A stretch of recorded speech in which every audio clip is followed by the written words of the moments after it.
जीर्ण हुई मम जीवन रेखा, आज यथा मेरे स्वामी, हुआ मृत्यु की ओर अग्रसर, बन कर के शिव पथगामी।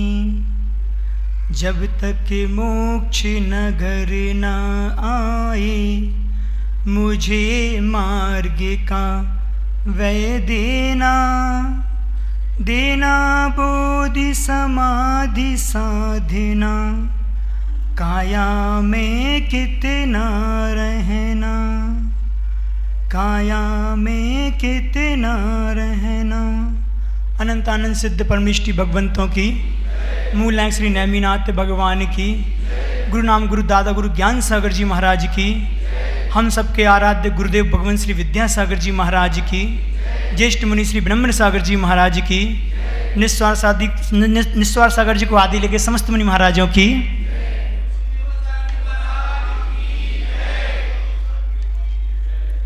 प्रतिदिन की भांति आप सभी फिर पुनः इकट्ठे हुए हैं। सामूहिक रूप से इकट्ठे होते हैं तो कुछ सामूहिक पुण्य का बंध भी होता है, कर्म की निर्जरा भी होती है। आप लोग प्रतिदिन यहाँ बैठ के बड़े महाराज को, पूज मुनि श्री श्रमण सागर जी को सुना करते हैं। मैं वहाँ बैठकर प्रतिदिन सुनता था। लोग हमारे पास आते थे, महाराज जी, कई लोगों ने बोला आप कब बोलोगे, महाराज जी आप कब बोलोगे। मैं कुछ कहता तो नहीं था, थोड़ा सा मुस्कुरा देता था। मैं आपको बता दूं, मैं आज बोलूँगा। क्या बोलना है? तो सीधी सी बात है कि ऐसी वैसी बातों से तो खामोशी अच्छी है। ऐसी वैसी बातों से तो खामोशी अच्छी है, या फिर बात कुछ ऐसी हो जो खामोशी से अच्छी हो। आज प्रसंग भी है, समय भी है। आज तो बात खामोशी तोड़ के कहने वाली है। आज का दिन अपने आप में बहुत बड़ा दिन है। दिन तो कल का भी बहुत बड़ा था। सुखी साक्षात तीर्थंकर परमेष्टि के 3 कल्याणक हम सभी ने मनाए, और मुझे ऐसा लगता है कि ये बात पूज्य गुरुदेव ज्ञान सागर जी के जहन में भी होगी, जिस समय उनकी संलेखना चल रही होगी कि हाँ, शांतिनाथ भगवान का मोक्ष कल्याणक एक दिन पहले ही बीता है। कल उन्हें मोक्ष की प्राप्ति हुई और आज उन्हें उसी मोक्ष मार्ग में आगे बढ़ के एक कदम दूर अपने आप को ठहरा दिया। वास्तव में देखा जाए, अपन तो प्रत्यक्ष रूप से वहाँ नहीं थे, लेकिन गुरुदेव की आँखों से और गुरुदेव के मुख से कई बार सुना है कि जो संलेखना उन्होंने धारण की है, बिरले ही जीव हैं उसको प्राप्त कर पाते हैं। बंधुओं, ध्यान रखो, मोक्ष मार्ग की प्रत्येक क्रिया में पुण्य की बड़ी आवश्यकता हुआ करती है। बगैर पुण्य के कुछ भी प्राप्त नहीं होता। जिस प्रकार रत्नत्र को प्राप्त करना विशेष पुण्य के लिए चाहिए, मैं समझता हूँ कि उससे ज़्यादा पुण्य समाधि उस संलेखना के लिए ही चाहिए। एक साधक अगर धर्म के मार्ग में आगे बढ़ता है, मोक्ष मार्ग में आगे बढ़ता है, तो उसके सिर्फ 2 ही ध्येय रहते हैं। पहला कि रत्नत्रय की प्राप्ति हो, और दूसरा समाधि मरण हो। आप लोग भी प्रति समय भावना हमेशा भाएं कि मेरे जीवन में वो अवसर कब प्राप्त हो, हम इन साक्षात गुरुओं के तरह कैसे बन पाएं, वह रत्नत्रय हमारे जीवन में कब आए। बार बार की भावना ही हमारे लिए वहाँ तक ले जाने में कारण बनती है। इसलिए संलेखना और समाधि हमेशा इसकी भावना भाते रहें। गुरुदेव कहते हैं कि कभी किसी की दीक्षा होना तो जितना हो सके प्रयास करके अवश्य देखना चाहिए। और दीक्षा के संस्कार देखते समय हमारे अंदर एक बार भी भाव आ गया कि मेरी दीक्षा कब हो, तो नियम से आपकी भी दीक्षा होगी। क्यों? क्योंकि कल्याण तो इसी मार्ग से होना है। जो संसार विशेष सुख होता तीर्थंकर क्यों त्यागे। तीर्थंकर को भी उस घर गृहस्थी को त्याग करके उस मोक्ष मार्ग में आगे बढ़ना होता है। चूँकि समय अपनी गति से बढ़ रहा है, अपन प्रासंगिक बात को बात करते हुए आगे बढ़ेंगे। पंडित जी कह रहे थे कि मेरे पास सामर्थ्य कहाँ है कि उनके बारे में कहें, तो हम बता दें गुरु ज्ञान सागर जी के बारे में कहने के लिए सामर्थ्य तो अच्छे बड़े गुरुओं में नहीं है। हम जैसे सामान्य मुनि की तो बात ही क्या है, लेकिन फिर भी कहेंगे क्योंकि आज दिन कहने का है। साक्षात आचार्य मान तुम कहते हैं कि भगवान आप तो सूरज के समान हैं, और वो तो फिर ज्ञान सूर्य थे। लेकिन ध्यान रखो, सूरज की आरती एक दीपक से ही उतरा करती है। हम उस दीपक की भांति ही सही, लेकिन उतारने में काम तो आएंगे। आज उन्हीं ज्ञान सागर जी महाराज का समाधि सल्लेख मरण आज ही के दिन हुआ था। चूँकि बड़े महाराज जी ने बताया कि आज 1 जून, चूँकि आज तारीख तो नहीं है, 1973 दोपहर में ही आहार का समय था, और आहार के पहले उन्होंने अपनी देह का त्याग कर दिया। संलेखना अपना में बहुत महत्वपूर्ण होती है। संलेखना मतलब अच्छी तरह से लेखन करना अपनी काय का और अपनी कसाय का। काय का लेखन तो कई जीव कई प्रकार से कर सकते हैं, करते हैं, लेकिन मूल में जो अंतरंग में है, जो हमारी कसाय बैठी है, उसका शमन करना, इसका दबना बहुत कठिन होता है। इसलिए संलेखना अपना बहुत महत्वपूर्ण होती है। कहते हैं कि जीवन में इस संलेखना को प्राप्त करना है तो बिना गुरु के वो प्राप्त नहीं होती। हमारे जीवन में गुरु का बहुत महत्व है, चाहे वो आपका जीवन हो चाहे किसी का जीवन हो। कहते हैं कि जीवन की शुरुआत ही गुरु के माध्यम से हुआ करती है। जब हमारा जन्म होता है तो जन्म के साथ हमारी माँ हमारा गुरु का काम करती है। जहाँ जिससे शिक्षा प्राप्त हो वो हमारे लिए गुरु होता है, चाहे वह लौकिक हो चाहे पारलौकिक हो। जन्म के बाद थोड़े बड़े होते हैं तो हमारे मित्र हमारा गुरु का काम करते हैं। कुछ और बड़े हो जाओ तो हमारे शिक्षक हमारे गुरु का काम करते हैं। कुछ और जाओ तो हमारे अनुभव स्वयं अपने आप में गुरु का काम करते हैं। यहाँ तक कि पत्नी भी पति के लिए गुरु का काम करती है। लेकिन इन सब गुरु के माध्यम से संसार का कल्याण नहीं होने वाला। संसार कल्याण के लिए मुझे एक गुरु की और आवश्यकता हुआ करती है। वह गुरु जीवन गुरु हुआ करते हैं। जीवन गुरु किसे कहते हैं? जो जीते जी हमारे लिए यथार्थता से परिचय करा दिया करते हैं, सत्य का परिचय करा दें, और जो हमारे जीवन को अच्छा बना दें। जैन दर्शन बहुत अपने आप में महत्वपूर्ण है। हमारा धर्म जीना नहीं सिखाता, जैन दर्शन जीना नहीं सिखाता, हमारा धर्म तो मरना सिखाता है। धर्म कहता है कि आप जीवन ऐसे जियो कि अंत में जो मरण हो वह सुमरण हो। और एक बार अगर इस मन को प्राप्त कर लिया तो हमारा संसार बहुत कम बचता है। ये बात अपने आप में बहुत महत्वपूर्ण है। ज्ञान सागर जी महाराज के प्रसंग में गुरुजी से जो सुना है वो हम आपके बारे में कहेंगे, समय को ध्यान रखते हुए। कहते हैं कि आचार्य ज्ञान सागर जी हर धर्म में प्रवीण थे, अपने आप में वो योग्यता रखते थे। महाराज जी बता रहे थे कि जब वो चाहे वो शास्त्र छात्र धर्म हो उनका, चाहे वो गुरु धर्म हो, चाहे वो शिष्य धर्म हो, और चाहे वह श्रमण का धर्म हो, हर धर्म में उनका एक अलग उत्कृष्टता थी, एक अलग पात्रता रखते थे। अगर अपन बात करें छात्र धर्म की, तो जिन परिस्थितियों से वो गुजरे अपने जीवन में, बहुत अभावग्रस्त जीवन था, लेकिन उनको पढ़ाई के प्रति विशेष ललक थी। अंदर से एक लगन थी कि मुझे एक विद्वान बनना है, कुछ अच्छा करके दिखाना है। तो गमछे बेच के उन्हें अपने जीविका का निर्वाह किया और अपने शास्त्र धर्म को पूरा किया। और जब कुछ बड़े हुए तो उन्होंने गुरु धर्म का भी निर्वाह किया। अपन देखते हैं कि किस प्रकार उन्होंने मुनि विद्यासागर जी को प्राप्त करके, हम आपको बता दें कि आचार्य ज्ञान सागर जी बहुत बड़े ज्योतिष आचार्य थे। उन्होंने अपनी विद्या के माध्यम समझ लिया था कि कोई एक व्यक्ति हमारे पास आया है जिसके माध्यम से श्रवण परंपरा बहुत आगे जाने वाली है। आप देखो, कर्म सिद्धांत पर जिसको भरोसा ना हो वो गुरु और शिष्य के माध्यम समझ सकता है कहाँ एक कन्नड़ भाषी कर्नाटक का व्यक्ति कैसे योग संयोग जुड़े कि वो साक्षात कहाँ से होते हुए राजस्थान पहुँच गए गुरुदेव ज्ञान सागर जी के पास। और पहुँचते ही साथ उन्होंने परख भी लिया कि वास्तव में ये शिष्य आया है तो यहाँ ठहरेगा भी और साथ में बहुत कुछ अच्छा करने वाला है। तो ये कहीं ना कहीं गुरु की एक पारदर्शी नज़र थी। उन्होंने शिष्य को पहचान लिया और ऐसा गढ़ा कि आज हमारे लिए आदर्श बन गए।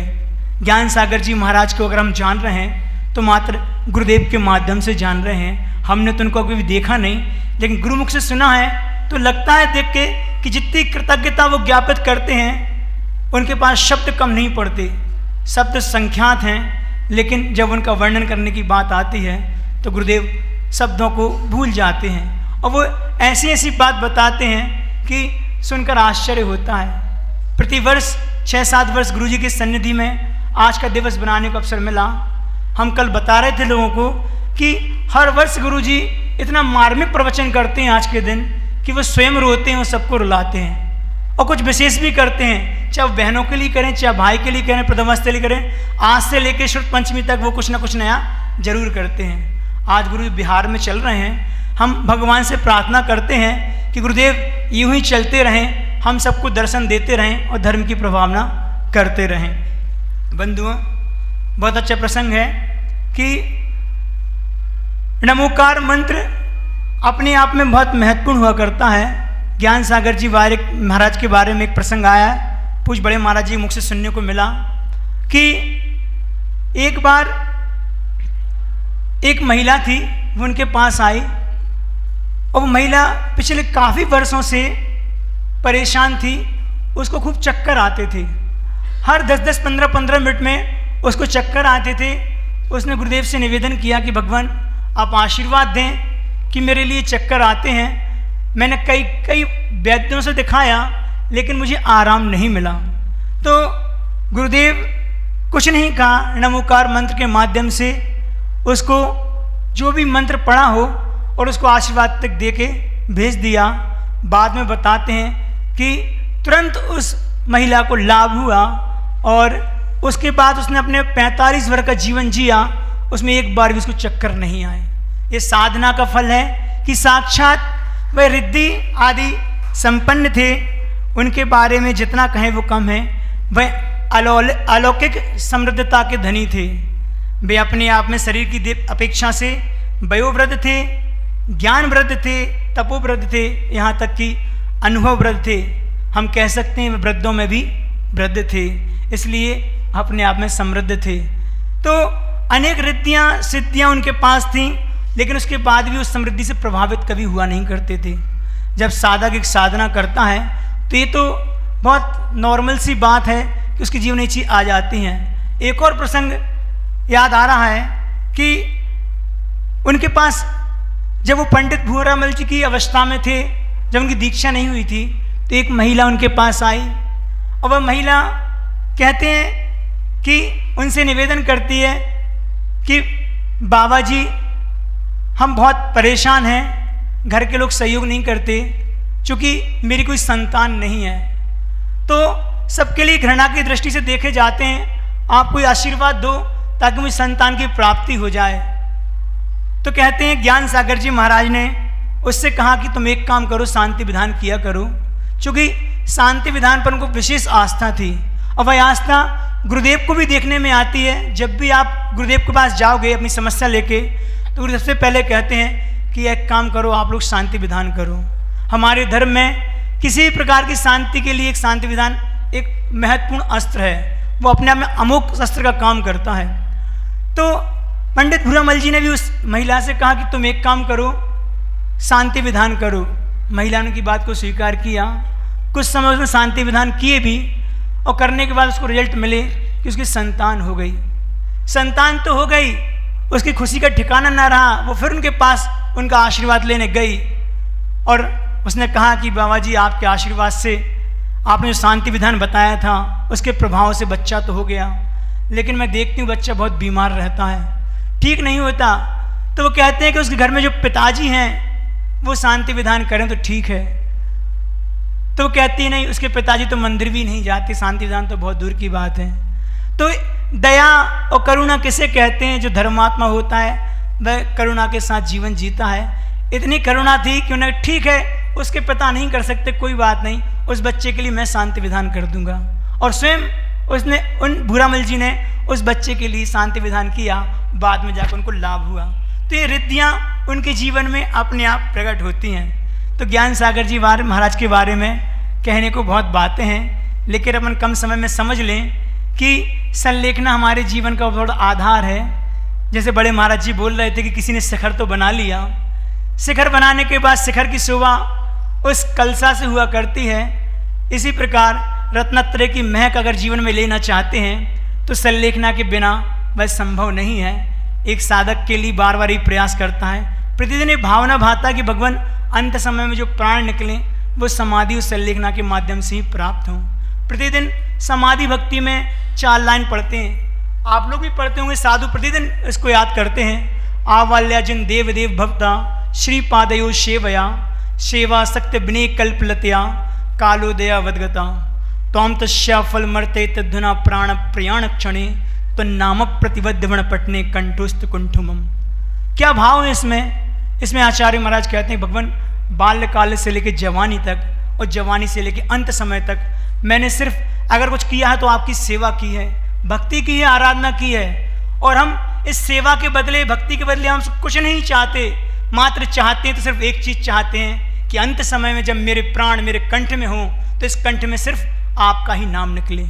बहुत बड़ी बात है, पूरे जीवन भर की साधना कर लो, अंत समय में मुख से भगवान का नाम निकल जाए, इसके लिए बहुत दुर्लभता है, बहुत मुश्किल होता है। साक्षात शिव कोटि महाराज भगवती आराधना में कहते हैं कि द्वादशांग के पाठी मुनिराज भी क्यों ना हो, पूरे जीवन में इनको कंठस्थ द्वादशांग है, अंत समय में उनका पुण्य इतना क्षीण हो जाता है, पूर्व का ऐसा कौन सा कर्म उदय में आता है कि उनके मुख से गाथा तो बहुत दूर की बात है, साक्षात अरहंत सिद्ध भी ही निकल पाता।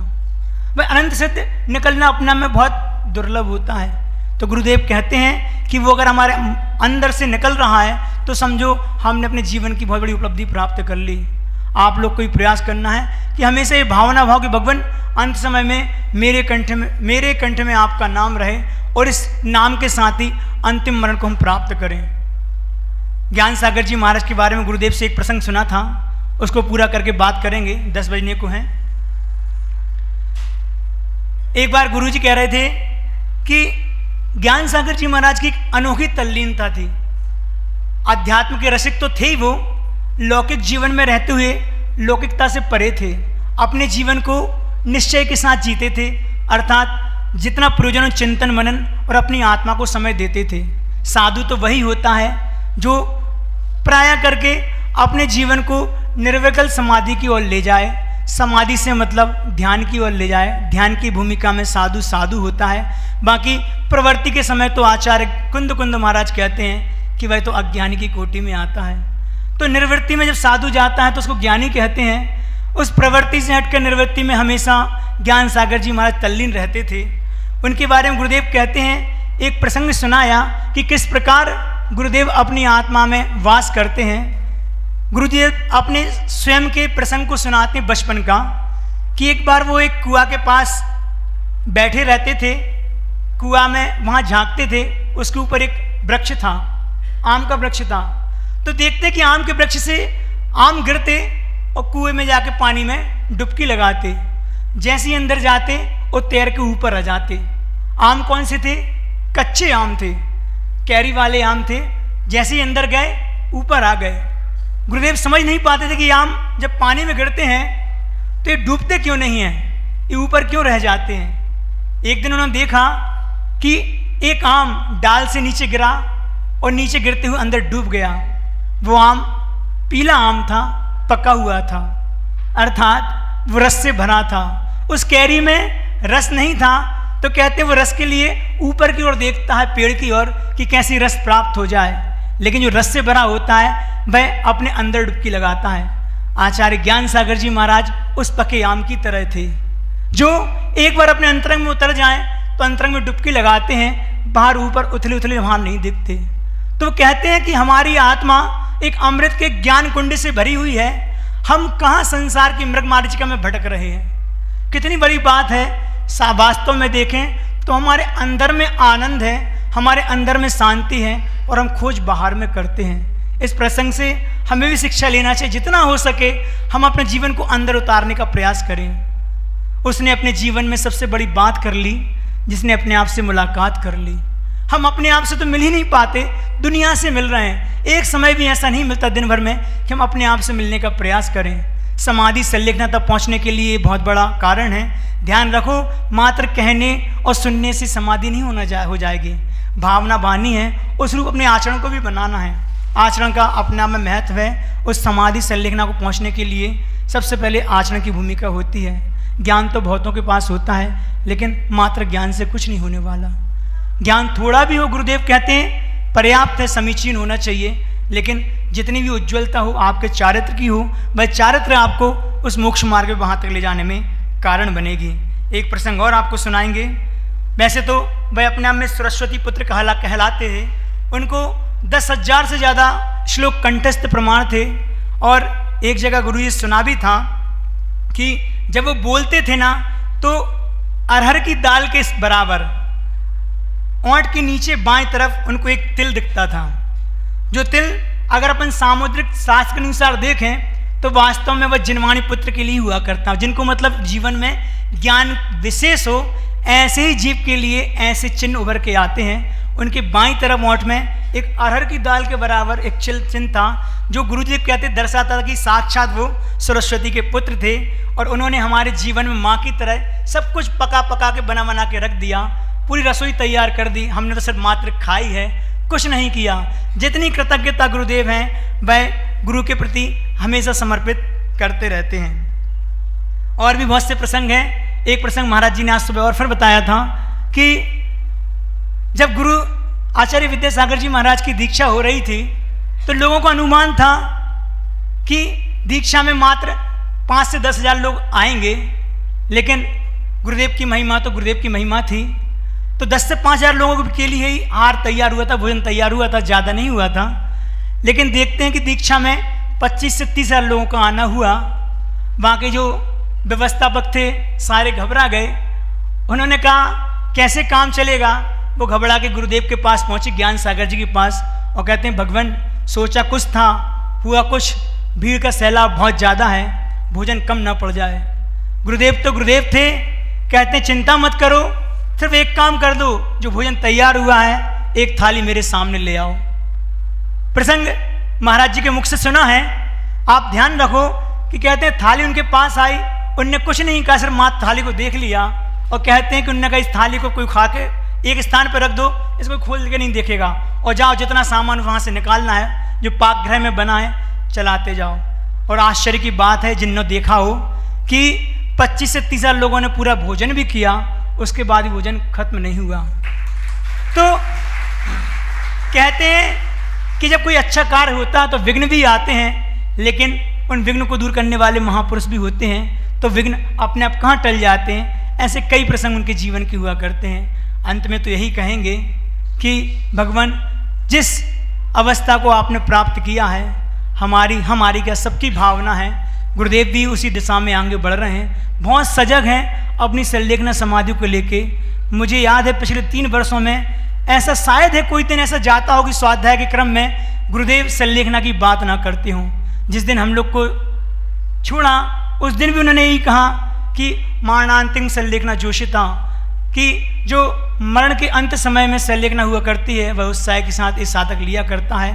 अंतिम चरण में मुझे उसी को प्राप्त करना है, मेरा भी समय निकट है। जिस प्रकार गुरुदेव ने अपनी संलेखना को प्राप्त किया है मुझे भी करना है, इसलिए प्रति समय उसी का ध्यान रखते हैं। जब इतने महान साधक उसके प्रति इतने सजग हैं, हमारा तो कर्तव्य बनता ही है कि हम भी अपनी समाधि के प्रति सजग रहें। ये बात पक्की है, एक बार भावपूर्वक अगर अपने मरण प्राप्त कर लिया एक बार भी, तो हमारा संसार बहुत कम बचा, ज़्यादा से 2 या 3 भाव।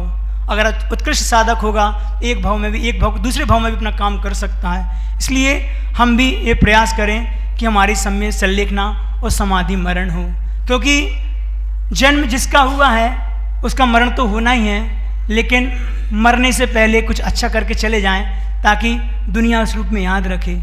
एक जगह बहुत अच्छी लाइन थी, मौत उसकी जिसका जमाना करे अफसोस, यूं तो सभी आए हैं मरने के लिए, जमाना हमारे लिए अफसोस करे, हमें याद करे किस रूप में, तब हमारा मरना सार्थक है। नहीं तो जीवन तो मिला है, निकल जाएगा। एक अंग्रेजी में एक बहुत अच्छा फ्रेज आता, हम सब बच्चों को सुनाते हैं, आप लोग को भी सुना दे रहे हैं। The 2 most important days of our life, the day I was born and day I know why. जीवन के 2 महत्वपूर्ण दिन हैं, एक वो दिन जिस दिन पैदा हुए, और एक दिन हमें पता चले वो दिन कि हम क्यों पैदा हुए। पूरा जीवन हम ऐसे ही निकाल देते हैं, हमें अपने जीवन की उपयोगिता का पता ही नहीं चलता है कि हमने इसको कितना सार्थक किया, अपने जीवन कितना सार्थक करें, कुछ पता ही नहीं है। आप लोग अपने जीवन को सार्थक करें। अंत में हम गुरुदेव को याद करके आचार्य ज्ञान सागर जी महाराज जो किया है वो क्या कह के गए, हम 2 लाइन के माध्यम से अपनी बात को पूरा करके अपनी वाणी को विराम देंगे। मेरे बाद भी लोग आएंगे ऐसे जो पूछेंगे जग में जिए तुम थे कैसे। मेरे बाद भी, ये बात ज्ञान सागर जी बोल रहे हैं, मेरे बाद भी लोग आएंगे ऐसे जो पूछेंगे जग में जिए तुम थे कैसे। कहूँगा मनाओ ये मृत्यु का उत्सव, कहूँगा मनाओ ये मृत्यु का उत्सव। मैं इस बार मर कर भी मरना रहा हूँ, मैं इस बार मर कर भी मरना रहा हूँ। मैं हूँ वो नहीं जो तुम्हें दिख रहा हूँ, मैं हूँ जो नज़र से परे ही रहा हूँ। न जाने कहाँ से यहाँ आ गया हूँ, मैं चेतन हूँ तन में समाया गया हूँ। मैं हूँ वो नहीं जो तुम्हें न दिख रहा हूँ। ये गुरुदेव के लिए हमारे वचन समर्पित थे। इन्हीं बातों को लेके हम अपनी वाणी को विराम देते हैं। हम सबके आराध्य गुरुदेव भगवान श्री विद्यासागर जी महाराज की